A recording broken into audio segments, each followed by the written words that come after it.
Saugaus eismo pamokos visiems. Pagrindinės dviratininkų eismo taisyklės. Prieš važiuodamas dviračiu būtinai užsivilk ryškiaspalvę liemenę su šviesą atspindinčiais elementais. Ant rankos ir kojos prisitvirtink po atšvaitą. Užsidėk ir užsisek dviratininko šalmą. Dviračio priekyje turi degti baltos, gale raudonos šviesos žibintas. Šonuose turi būti oranžinės spalvos atšvaitai.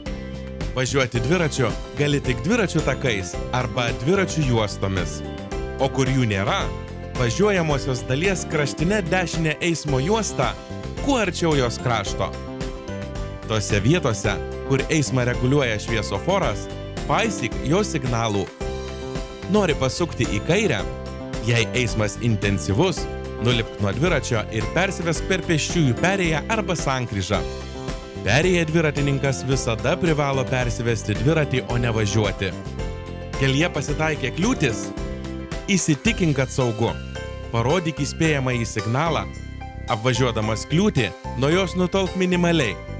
Įsitikinęs, kad kliūtis aplenkta ir yra saugu, parodyk įspėjamąjį signalą ir grįžk kuo arčiau dešiniojo krašto. Būkime saugūs kelyje.